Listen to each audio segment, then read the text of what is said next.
Greetings everyone, I hope you are fine, I hope you are doing well. I'm back again with another video in this year of 2025 because many people believe that this is the beginning of the year. So they have resolutions, they have goals and objectives and many other things that they want to achieve. So I would like to say good luck in everything that you want to do, in every step that you want to take. I wish you good luck. So without any waste of time, in this video, I just want to talk about what is trending in South Africa, or what has been trending maybe towards the end of the year, or maybe in the beginning of this year, January. South Africans have spent over 7 billion on alcohol. From maybe the 25th of December, if this is true, from the 25th of December to the 31st of December or the 31st of December, that's when people spend over 7 billion. This is amazing. And this is what people call freedom, that they are living in freedom and they are enjoying themselves. But here's the thing.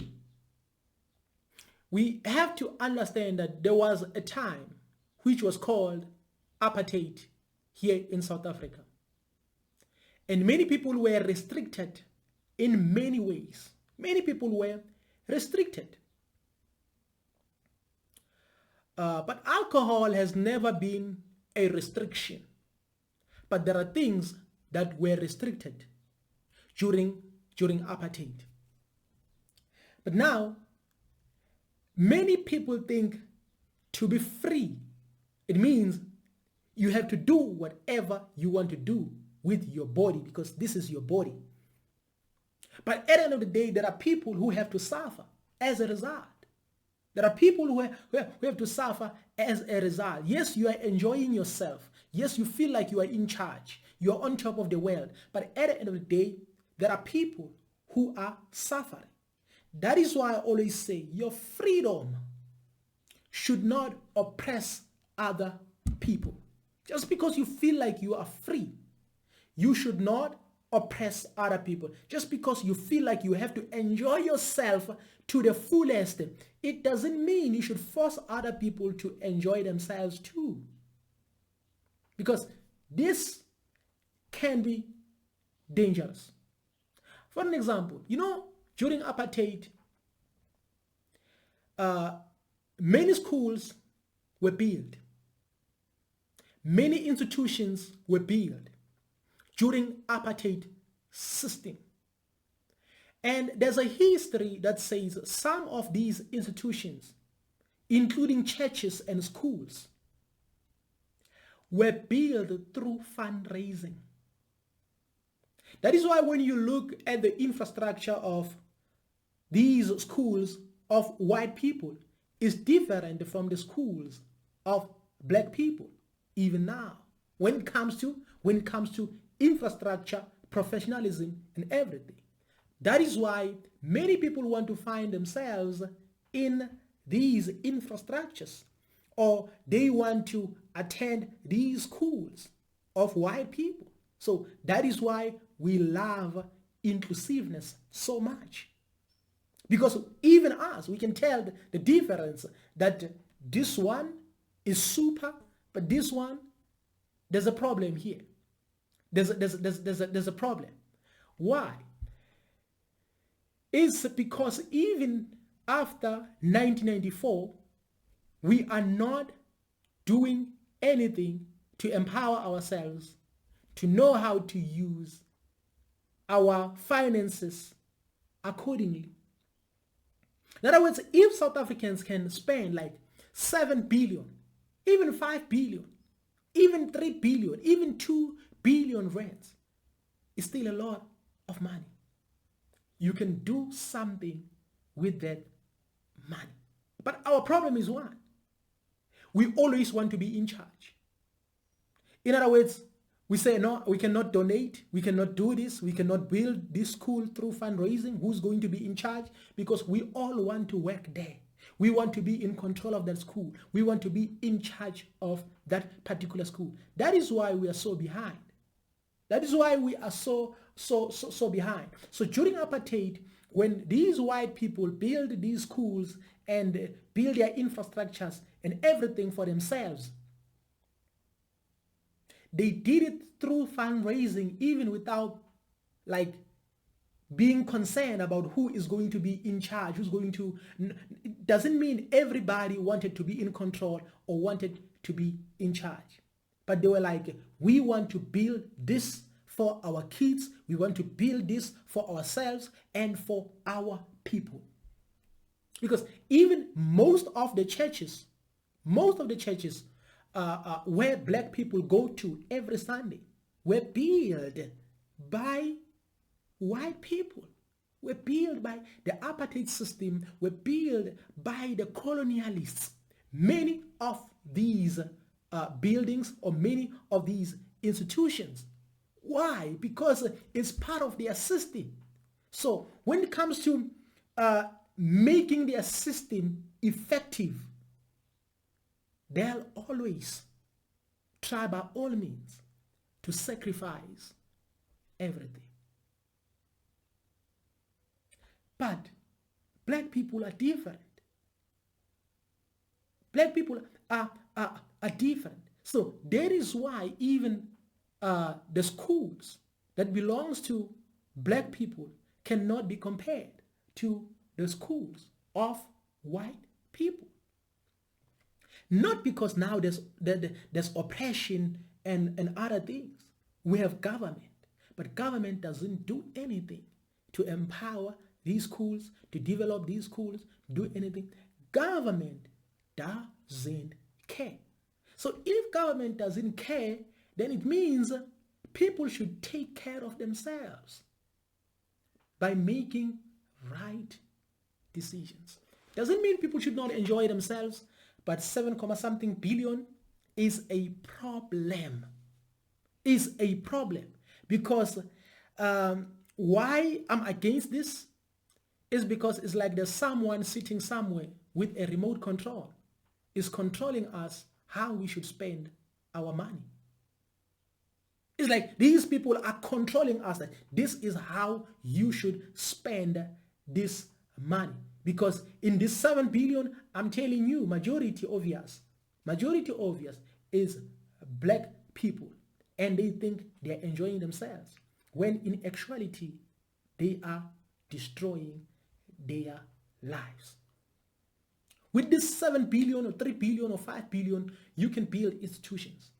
You can build, like for an example, schools. You can build factories. You can build large corporates. You can build businesses. We can invest this money in problem solving. It doesn't mean you should not enjoy yourself. But in order for us to rescue ourselves from what is happening right now, we have to say, you know what? Let's come together. We always preach unity. We always talk unity, but we are not doing anything to accomplish that. In other words, we are like a pastor talking about love, but they are not doing anything to make sure that this love is being put into practice. That's a thing. So when it comes to black people, we have a problem. We have a problem. Why? It's not only about on alcohol. We want to spend money on fantasy. We want to spend money on like being seen by the world. We want to be seen. We want to be noticed. We want to spend money in all these things. So if you can, like for an example, put this money together, you'll discover that we spend more than even 10 billion during December time. It might happen that we spend more than 10 billion or even more than 20 billion because there are many things where we spend money to in order for us to be noticed, in order for us to be recognized. But at the end of the day, we are not even aware that we are actually killing ourselves. This is not freedom. So many people have lied to us that you have to enjoy yourself to the fullest. If you enjoy yourself to the fullest, that's a sign of freedom. As I've said, it's like there's someone who's holding a remote control somewhere. So that is why if you look at our calendar, we have all these things. We have all these things because you have to spend money. If it's not Black Friday, is Mother's Day, is Father's Day. If it's not all these days now, you have December time, which is Christmas Day. You have to spend. You have to spend. Then you have, for an example, New Year. You have New Year's Eve, 31st of December. You have to enjoy yourself to the fullest. It's like someone is holding a remote control that now you have to spend. Now you have to spend. Now you have to spend. Then afterwards, now come Valentine. You have to spend. You have to spend. It's all about business. Then you have Easter now. Then even during Easter, there are products that are manufactured, that are associated with Easter, so that you can feel like so that you may feel like you are not doing well if you are not buying these products or if you are not participating. In other words, we can build these businesses in all provinces across South Africa. We can build anything or everything across South Africa if we are united and if we are together. But the problem is we always have this mentality of like, who's going to be in charge? Who's going to be in control? If we build this, who's going to take over? But if you look at the colonizers, they are not thinking like that. They are like, we do this for our descendants so that at the end of the day, they don't suffer. So we can take anything from the colonizers. We can adopt their culture. We can adopt their system. We can adopt everything that we want to adopt from them. But we don't want to adopt this one thing of uniting financially for the good things. Like for an example, investing in your own people, building industries, building recreational centers, building everything that is gonna benefit us. It's not happening. It's not happening. It's because we think we are free, even when we are not free. We start realizing that we are struggling the moment you lose your job, the moment you lose something that you were relying on. You start coming up with all these ideas. That is why we can't unite, because those who have privileges, those who have finances, can't connect with those who don't have anything. But the day we connect, that's the day we can, or that's the day we will begin to empower ourselves. So I feel like Africans can wake up, because enjoying yourself this way is not freedom, but it's foolishness.